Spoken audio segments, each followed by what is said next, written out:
And no further ado, let's get into the next question. A user reports that printed documents from a laser printer contain repeated ghost images down the page. The toner cartridge is new. What is the most likely cause? So, if we have ghost images down the page. Incorrect paper orientation, fuser not reaching proper temperature, low network bandwidth, outdated front package, or dirty scanner glass, which would be the most correct answer here.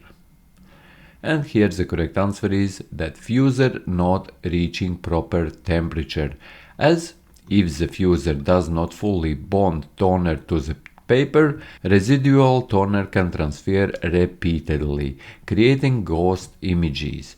Paper orientation and network issues do not cause repeating print artifacts, and scanner glass cleanliness is irrelevant for printing issues.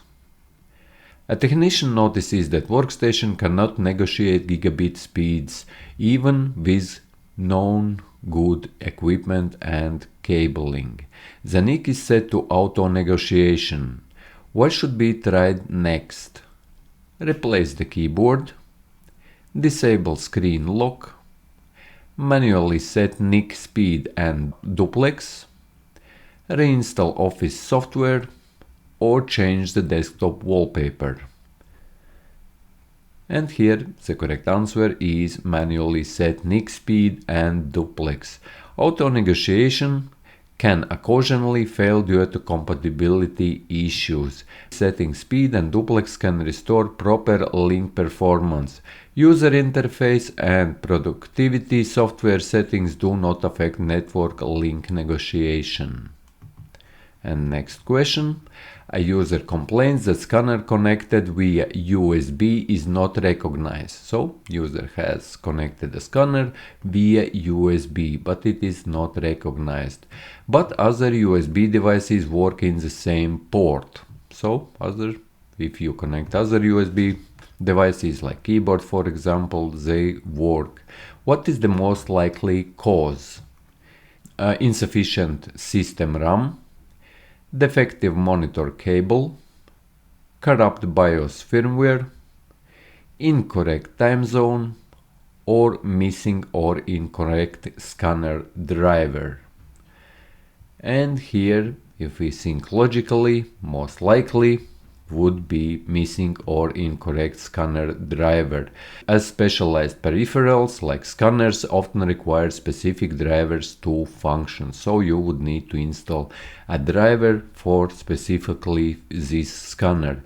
If the operating system cannot communicate properly with the device, it will not be recognized even if the USB port works. RAM, display cables, and time settings do not affect USB device recognition. A technician needs to ensure that workstation remains operational during short power outages and can shut down cleanly if the outage persists. Which solution best meets this requirement? UPS with shutdown software, surge protector, power strip, extension cord, or ground adapter? Which would be the correct answer here?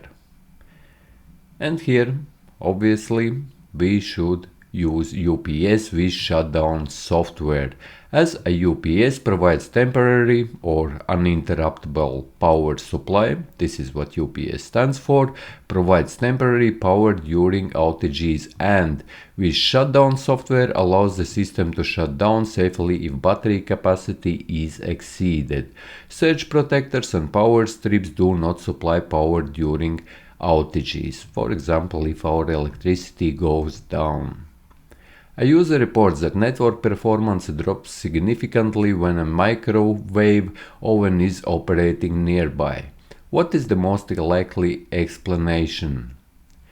Interference on the 2.4 GHz band, DNS misconfiguration, IP address conflict, corrupt NIC or network interface card firmware, or incorrect gateway.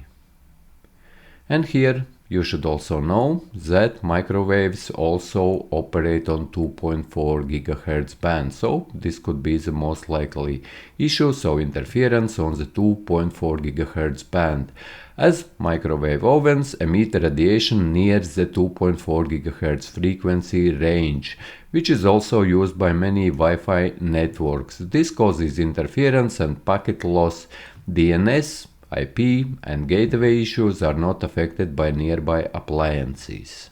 And here you go, guys, another practice test. If you found this useful, you can find many more practice tests on the channel's homepage. And if you found this useful, leave a like, share this video, subscribe to the channel if you are new, and see you in the next one.